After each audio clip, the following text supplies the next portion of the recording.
Hi everyone.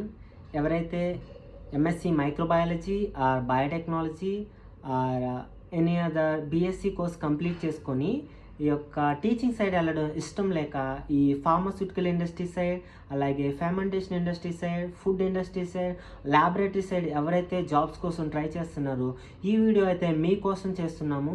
స్పెషల్గా చాలా information gather చేసి ఈ వీడియో అయితే మీ ముందుకైతే తీసుకొచ్చాము. ఈ వీడియో చాలా యూస్ఫుల్ అండ్ ఇన్ఫర్మేటివ్గా ఉంటుంది. దయచేసి ఎండ్ వరకు చూడండి.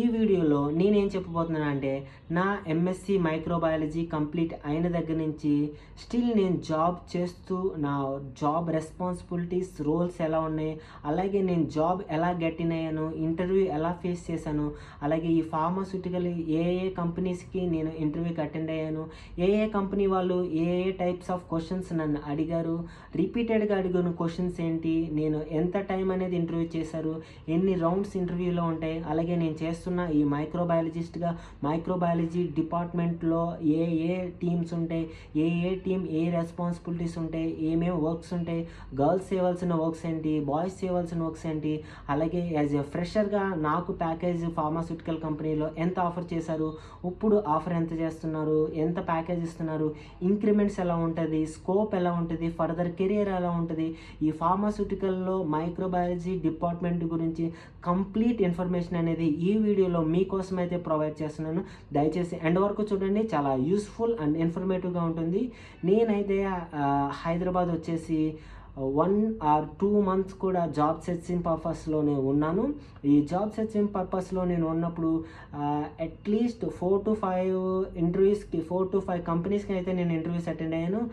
బయాలజికల్కి ఇంటర్వ్యూకి అటెండ్ అయ్యాను, అరబిందోకి ఇంటర్వ్యూకి అటెండ్ అయ్యాను, దివీస్, అలాగే డాక్టర్ రెడ్డీస్, విర్కో బయోటెక్, అలా చాలా కంపెనీస్కి నేనైతే ఇంటర్వ్యూకి అటెండ్ అవ్వడం జరిగింది. నేను ఇంటర్వ్యూకి అటెండ్ అయినప్పుడు వాళ్ళు రిపీటెడ్గా నన్ను ఏ క్వశ్చన్స్ అడిగారంటే, రిపీటెడ్గా అడిగిన క్వశ్చన్స్ ఒక 5 to 10 క్వశ్చన్స్ అయితే ఉన్నాయి. అవి ఏంటంటే, అందరూ అడిగిన questions common questions. First question ఒకటి, tell me about yourself, tell me about myself. Confidently నేను చెప్పాను. అలాగే సబ్జెక్టివ్ క్వశ్చన్స్లోకి వచ్చేసి ఫస్ట్ ఆఫ్ ఆల్ ప్రాజెక్ట్ గురించి అయితే వాళ్ళు అడగడం జరిగింది. నా ప్రాజెక్ట్ వర్క్ నేను ఏం చేశాను, అలాగే ఆ ప్రాజెక్ట్ యొక్క యూజ్ ఏంటి, దాని యొక్క స్కోప్ ఏంటి, దాని యొక్క ఆబ్జెక్టివ్ ఏంటి, క్లియర్గా పిక్చర్ ఎక్స్ప్లెయిన్ అయితే చేయమన్నారు. ఎక్స్ప్లెయిన్ చేశాను. అది కాకుండా సబ్జెక్టివ్ క్వశ్చన్స్లోకి వచ్చేసి సీరియల్ డైల్యూషన్ గురించి అయితే చాలామంది అడిగారు. అలాగే గ్రామ్ పాజిటివ్కి నెగిటివ్కి డిఫరెన్స్ చెప్పమని అడిగారు. అలాగే కొన్ని బ్యాక్టీరియా నేమ్స్ వాళ్ళు చెప్పి అది గ్రామ్ పాజిటివా గ్రామ్ నెగిటివా అనేది చెప్పమన్నారు. కొంతమంది కొన్ని ఫంగై నేమ్స్ చెప్పు, ఒక 5 బ్యాక్టీరియా నేమ్స్ చెప్పు, అలా బేసిక్ క్వశ్చన్స్ అయితే నన్ను ఎక్కువగా అడగడం జరిగింది. అలాగే సిఎఫ్యూ అంటే ఏంటి, అలాగే ఆ డైల్యూషన్ ఫ్యాక్టర్స్ అంటే ఏంటి, అలాగే ఇన్స్ట్రుమెంట్స్ గురించి, ఆ టెంపరేచర్ రేంజ్ ఎంత, ఆటోక్లేవ్ స్టెరిలైజేషన్ టెంపరేచర్ ఎంత, ఆటోక్లేవ్ ఎందుకు చేస్తాం, అలా బేసిక్ క్వశ్చన్స్ అయితే. అలాగే types of culture medias, A media దేనికి యూస్ చేస్తాం, ఏ మీడియాలో ఏ ఆర్గానిజం గ్రోత్ అవుతుంది, అలాగే ఐసోలేషన్ టెక్నిక్స్ ఏంటి, ఇలా బేసిక్ మైక్రోబయాలజీ క్వశ్చన్స్ అయితే నన్ను అయితే అడగడం జరిగింది ఇంటర్వ్యూలో. ఈ ఇంటర్వ్యూస్ చేసి నేను అట్లీస్ట్ బయాలజికల్ లిమిటెడ్కి మైక్రోబయాలజిస్ట్ ఈఎం టీమ్కి సెలెక్ట్ అయ్యాను, అలాగే అపెటోరియాకి సెలెక్ట్ అయ్యాను, విర్కో బయోటెక్ సెలెక్ట్ అయ్యాను. అలా మల్టిపుల్ కంపెనీస్ అయితే నాకు ఆఫర్ లెటర్ అయితే ఇచ్చాయి. నాకు యాజ్ ఎ ఫ్రెషర్గా నాకైతే ఒక్కొక్క కంపెనీ ఒక్కొక్కలాగైతే ఆఫర్ అయితే ప్రొవైడ్ చేసింది. హైయెస్ట్ ప్యాకేజ్ వచ్చేసి బయాలజికల్ లిమిటెడ్లో ఫ్రెషర్గా నాకు 2.75 lakhs ప్యాకేజ్ అయితే ఇవ్వడం జరిగింది. అలాగే అపెటోరియా 2.4 lakh ప్యాకేజ్ ఇవ్వడం జరిగింది. అలాగే Virchow biotech company 2.2 lakh package అయితే ఇవ్వడం జరిగింది. నేను ప్రజెంట్ అయితే బయాలజికల్ లిమిటెడ్లో మైక్రోబయాలజిస్ట్గా ఈఎం టీంలో వర్క్ చేస్తున్నాం. Coming to microbiology department in biological లిమిటెడ్లోకి వచ్చేసి నేను మాత్రం ఇక్కడ బయాలజికల్ లిమిటెడ్లో మైక్రోబయాలజీలో అట్లీస్ట్ 80 మెంబర్స్ అనేది వర్క్ చేయడం జరుగుతుంది. ఇక్కడ ఈ 80 మెంబర్స్లో డిఫరెంట్ టీమ్స్ ఉంటాయి. మెయిన్లీ ఈ మైక్రోబయాలజీ డిపార్ట్మెంట్ 3 టీమ్స్ కింద అనేది డివైడ్ చేయడం జరిగింది. ఒకటి క్యూఎంఎస్ టీమ్, ఇంకోటి ఎన్విరాన్మెంటల్ మానిటరింగ్ టీమ్, ఇంకొకటి టెస్టింగ్ టీమ్.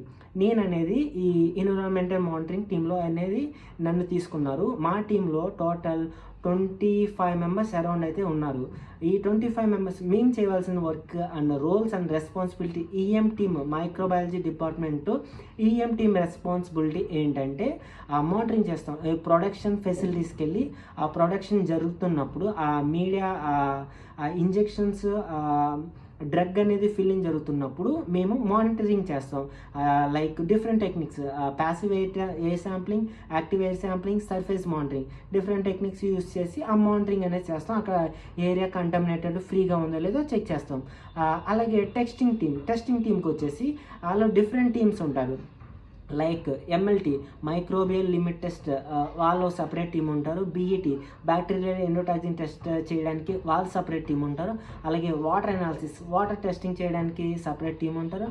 అలాగే మీడియా ప్రిపరేషన్ టీం, అలాగే ఈ టెస్టింగ్కి కావాల్సిన మీడియా ప్రిపరేషన్ చేయడానికి మీడియా టీం, అలాగే ఆటోక్లేవ్ ఆపరేషన్ చేయడానికి, వాష్ చేయడానికి పార్ట్స్, అలా different teams, different members, different teams అనేది అలాట్ చేయడం జరుగుతుంది. టోటల్ మా డిపార్ట్మెంట్లో అరౌండ్ 80 మెంబర్స్ అనేది మేమైతే వర్క్ చేస్తున్నాం. అలాగే శాలరీస్ అండ్ హైప్ విషయంకి వచ్చేస్తే ఇక్కడ microbiology department salaries not well అనేసి చెప్పలేం. It's good and it's will better based on our performance, our work, దాన్ని బట్టి ఇంక్రిమెంట్స్ అనేది వేయడం జరుగుతుంది. అలాగే ఫస్ట్ ఇయర్ వచ్చేసి హెచ్ఆర్ ఇంక్రిమెంట్ అనేది ఫ్రెషర్స్కి అనేది ఉంటుంది. అంటే నాకు ఇప్పుడు 2.75 ఆఫర్ చేశారు. అలాగే నెక్స్ట్ ఇయర్ ఆఫ్టర్ 1 ఇయర్ 50,000 అనేది ఇంక్రీజ్ అనేది చేస్తారు హెచ్ఆర్ అనేది. 1 ఇయర్ తర్వాత మన పర్ఫార్మెన్స్ బట్టి, మన వర్క్ అండ్ జాబ్ రెస్పాన్సిబిలిటీ బట్టి మన హెచ్ఓడి అనేది డిసైడ్ చేసి మన ప్యాకేజ్ అనేది ఇంక్రీజ్ చేయడం అనేది జరుగుతుందన్నమాట.